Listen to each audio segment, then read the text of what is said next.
अस्सलाम वालेकुम friends, welcome back to Top Smarties. Drama serial Baby Baji की बहुएं, जहां पर वलीद की शादी हो चुकी तो अब तो गमों ने बसेरा कर लेना है बेबी बाची के घर पर, क्योंकि ये पुप्पो बेगम कुछ ठीक नहीं होने देंगी और आहिस्ता ही आहिस्ता हर घर वाले पर पुप्पो की हकीकत खुलती ही जा रही है। अब तो वासिफ के सामने भी आईना हो गया कि पुप्पो ही फसाद की जड़ है। फरद जब वासिफ से फोन पर बात कर रही थी तो उसी दौरान ही पुप्पो आई। फरद और पुप्पो में तू मैं होने लगी। फरद ने तो साफ साफ कह दिया कि आपने मुझे अपनी मेडिसिन लेने के लिए क्यों भेजा और फिर रामीन को वासिफ के साथ डांस करने पर उकसाया। आप क्या यही चाहती थी ना कि हम दोनों में लड़ाई हो जाए?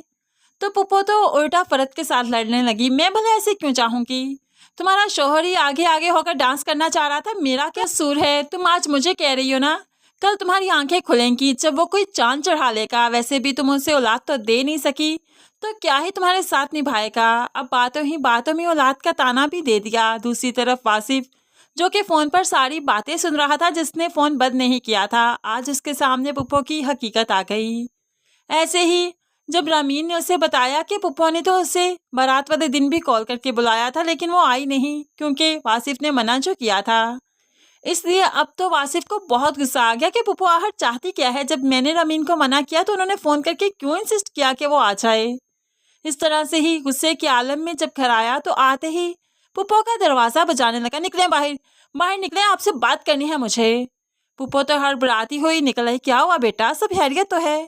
तो यहाँ पर वो चीखते हुए कहने लगा, क्या चाहती हैं आप? मेहमान बनकर आई हैं, मेहमान बनकर रहिए यहाँ पर। होती कौन है फरत और मेरे मामले में बोलने वाली, उसको भड़काने वाली, उसे बेऔलादगी का ताना देने वाली और फिर रामीन को उकसाने वाली कि वो बारात पर क्यों नहीं आई? आपको इन मामलात में बोलने का कोई हक नहीं बनता।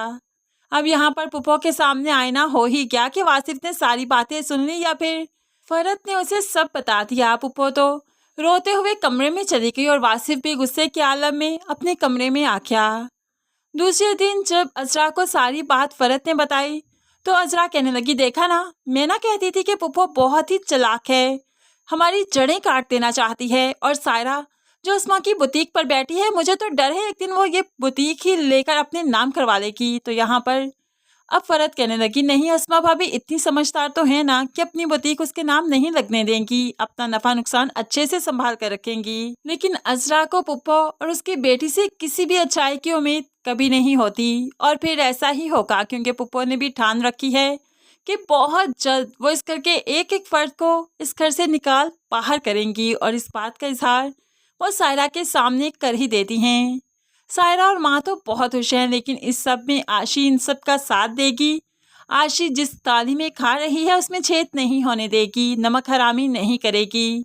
इस तरह से वही इनका साथ देगी, घर की फाइल इन्हें देगी और फिर से ये बहुएं एक साथ हो जाएंगी, इनका घर इन्हें मिल जाएगा। लेकिन उससे पहले इन्हें बहुत से क्राइसिस से गुजरना होगा, सिर्फ और सिर्फ जमाल की नादानी की वजह से।